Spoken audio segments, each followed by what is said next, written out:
علی ہے اور آپ دیکھ رہے ہیں پولیٹکس نیوز۔ آج کچھ اہم ایشوز پہ ہم بات کریں گے جو انڈیا کے ساتھ ریلیٹو ہے۔ انڈیا میں جو نصب کیے جانے والے دیو ہیکل مجسمے چین میں کیوں بنتے ہیں، ایک بڑا ایشو ہے جس پہ سوال اٹھایا گیا ہے انڈیا کے اندر، اور یہ جو کالم لکھا ہوا ہے راما کرشن وری نے، اور اس کے مطابق جو باتیں ہوئی ہیں اور تمام تر چیزیں ہیں وہ آپ سے ڈسکس کریں گے۔ اور سب سے پہلے میں آپ سے گزارش کروں گا کہ آپ نے میرے چینل کو سبسکرائب کرنا ہے اور بیل آئیکن کو ضرور کلک کرنا ہے۔ تو ہم ویڈیو سٹارٹ کرتے ہیں۔ انڈیا کے وزیر اعظم نریندر مودی نے گزشتہ ہفتے ریاست تلنگانہ کے دارالحکومت حیدرآباد میں 11ویں اور 12ویں صدی کے عظیم ہندو رہنما اور رامانچاریہ کے مجسمے اسٹیچو آف ایکویلٹی یعنی مساوات کے مجسمے کی نقاب کشائی کی۔ 216 فٹ اونچا یہ مجسمہ پہلے بھی انڈیا میں ڈیزائن کیا گیا ہو، لیکن اس چینی کمپنی نے بنایا ہے۔ اسے بنانے میں 7000 ٹن لوہا استعمال کیا گیا ہے۔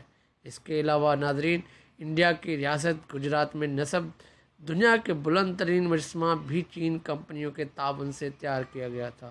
یہ مجسمہ تقریباً 3.5 سال قبل گجرات کے کیوڑیا علاقے میں نصب کیا گیا تھا، جسے اسٹیچو آف یونٹی کہا جاتا ہے، جس کا وہ فٹ ہے وہ 5,597 فٹ بلند یہ ہے۔ مجسمے ملک کے پہلے وزیر داخلہ سردار ولبھم بھائی پٹیل کا ہے۔